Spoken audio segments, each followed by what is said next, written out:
Your automation didn't fail loudly. It didn't send an error. It just stopped working quietly in the background.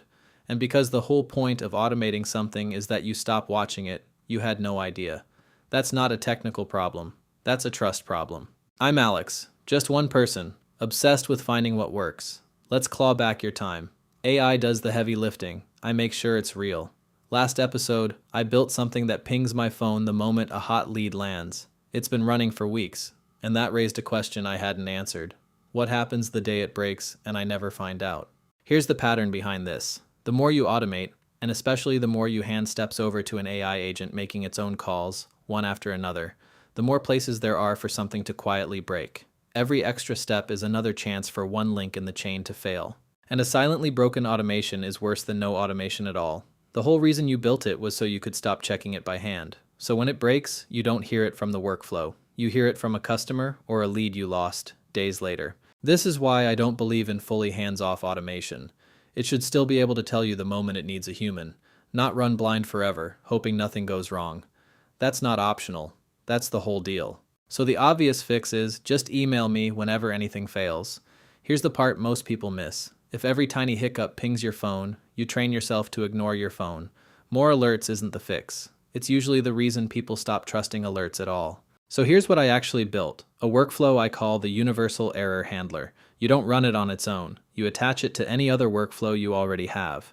The moment that workflow fails, this one wakes up, using something called an error trigger, a starting point that only fires when something breaks. Next, a step called Format Error Report looks at what actually went wrong. It reads the error message and sorts it by keyword. Was it a timeout, a dropped connection, the service saying try again, or was it something else entirely, like a bad password or a broken setting? That one read decides everything that happens next. That reading gets handed to a step called Classify Failure.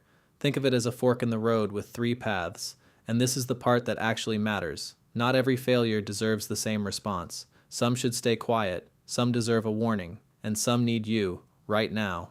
3 outcomes, 1 system. First, transient, a timeout, a dropped connection, the service saying try again in a second.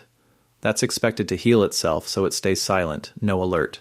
Second, rate limit, the service saying you've asked too many times, too fast. That sends a warning email with a fix already suggested. Slow down or add more room in your plan. Third, everything else, a critical failure. That sends an urgent alert with the exact step that broke, the error itself, and a direct link to go look at it. Let's look at the actual canvas. Nothing hidden. On the left, the error trigger, waiting for any attached workflow to fail. It feeds into Format Error Report.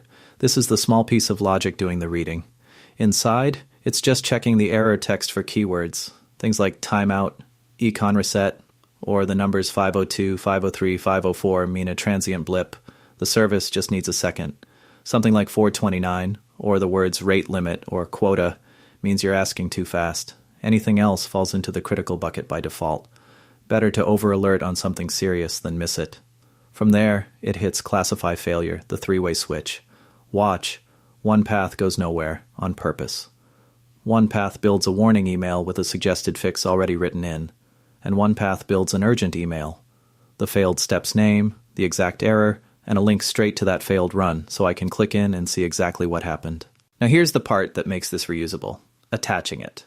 Open any workflow you already have, go to its settings, and there's a field called Error Workflow. Point it at this one. That's it. Every failure in that workflow now runs through the same 3-way check automatically. And if you'd rather not use email, swap the 2 email nodes out for Slack, Telegram, or Discord. Same logic, just a different place the alert lands. Setup takes 2 minutes. Attach the error workflow in settings, add credentials to the 2 email nodes, or swap them for Slack, Telegram, or Discord. Pro tip. Turn on Retry On Fail for fragile steps. 3 tries, 5 seconds apart. Most transient errors won't even reach this handler. If you want the full build, ready to import, I've put it in a free playbook at alexanderhart.com. There's more than 10 hours a week hiding in automations like this one. It's also in my newsletter, The Streamlined CEO. That's hours back in your week, human checked, no fluff. See you next time.